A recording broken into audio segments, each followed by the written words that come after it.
And then, well, as you can see, this girl is irresistible. And there's something about working with a first-time director, too, when all the passion is there. And this was clearly such a great story that it was a privilege to take part. Well, I think we have a clip, and we'll hear Michael in it. Do you want to set it up for us, Brenda? Sure. This is a sample of the voiceover work that Michael did for us. What was amazing about him is that he played many different characters in the film. So the character that we're going to show was a political prisoner, an Amnesty International prisoner of conscience, and I did a narrative recreation with him in his jail cell, and Michael was doing the voice for him. Terrific. Let's take a look. Then the prison guards started with their manipulations. They punished us by denying us access to visitors or packages, only to turn it around by saying that we refused our visitors. The guards wrote letters to the families of prisoners stating that the prisoners no longer wished to have contact with them. This is what they did to me. They wrote letters to my parents saying that I refused to see them any further. And their favorite thing to do was to give us rotten chicken to eat. The bones would be completely green, and the flesh was black. So I'd fill my mouth with bread and force the chicken down my throat with my fingers. Yes, I had to use fingers to help me swallow all of that. Brenda, from start to finish, how long did it take you to complete the film? Well, I did it as my senior thesis here at Chapman, so I started pre-production in the spring, went to Croatia over the summer to film, and then when I came back in the fall and the spring, it was my time to put it all together and edit it before graduation. And I remember going to class all day and then staying up all night, because I actually decided to have an editing system at home, and staying up all night and editing, and then getting about 1 hour sleep and coming back to school. And that was my own fault for deciding to do a feature film instead of a short film, but it took about a year. How was that for you and your dad and for the relationship together to go over there and shoot this together? It was a great experience. You know, I had never in my life seen my dad cry, and I didn't show him any parts of the film until it was completed. And I brought him to my little apartment and had him sit down in the dark and watch it, and he cried for the entire hour and a half. And that was the first time I've ever seen him cry. So he's been through a lot of adversity, and how does he feel about the government here and what he tried to accomplish and things that didn't work out for him in trying to get recognition for Croatia? Well, the film itself, I think, accomplished a lot of the things that he was trying so badly to accomplish during that time and wasn't as successful as he wished he could have been. We dispelled a lot of myths that came out in the media about what was happening in that region. It's a very confusing history, obviously, for most people to know, the different groups that were involved, what were the reasons we wanted independence, were we allowed to have independence, all these things. And so I tried to dispel a lot of the myths that came out in the U.S. media and just basically tell the true history for the first time on film. David, did you, in working with Brenda on it, is there a narrative arc to the film? Is there a theme to the film? Is there something that you had to focus on that brought the documentary together?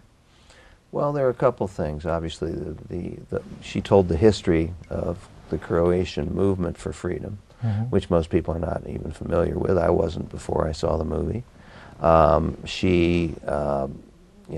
film does a great job of helping us understand what people went through during the war, the difference between the various groups that were in that war, which sometimes gets confusing for people.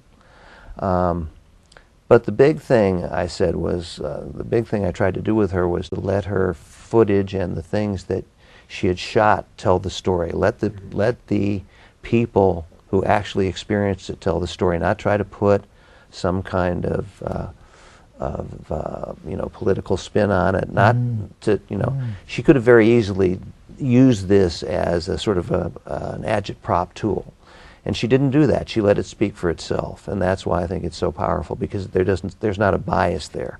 She's letting the people who actually experience these events tell their story, and it's irresistible.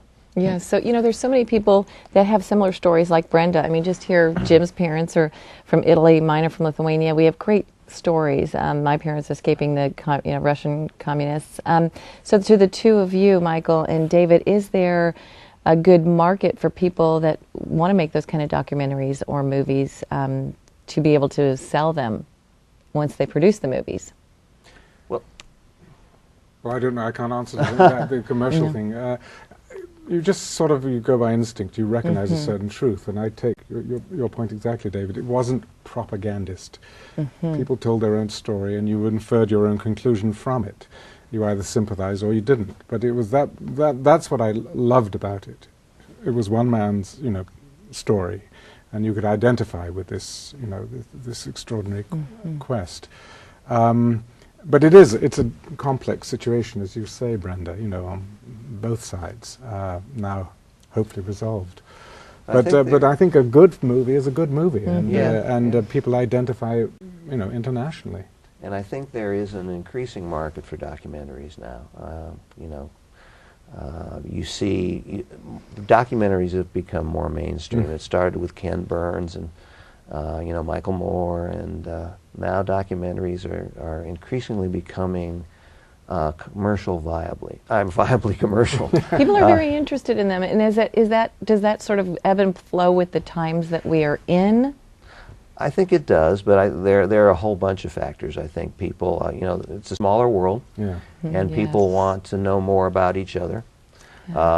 I think even something as silly as the rise of reality shows has helped documentaries, because reality shows are supposedly about real people, but people have increasingly come to see them as more and more staged, but it has sort of whetted an appetite for the fact that real people have interesting stories to tell. Yes. And that there's a lot of things going on in the world we don't know about, and the best way to find out about them is documentary. And I know at Chapman we're now emphasizing documentary much more. We brought in some very good people to run the documentary program. One of the emotional high moments in the film is when your dad gives a speech, and obviously the people are hearing it are very emotional. Tell us about that scene, and then we'll see the clip itself. Sure. This was one of the last speeches my dad gave to the Croatian community towards the end of the war, when Vukovar, the city of Vukovar, fell to the Serbian army. And you'll see footage from Vukovar with the refugees leaving, and at this point the Croatian people felt like this is the end. We're going to be annihilated, and there will be no more Croatia or the Croatian people. And so my dad's giving his last speech, trying to give some hope to the people that were there in the audience. Let's take a look. Pain and the thought of so many people killed, forced out of their homes, imprisoned and persecuted. Pain at the thought of so many of our cities bombed, intentionally destroyed, a cultural genocide. Pain and the thought of our children crying to the indifference of so many.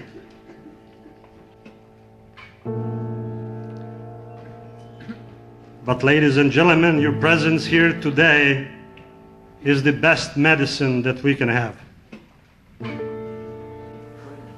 This was emotional. I know when I read it downtown, I was crying, even then. I couldn't finish the speech, I remember now. The feeling that after so much suffering, we are close to gaining our independence.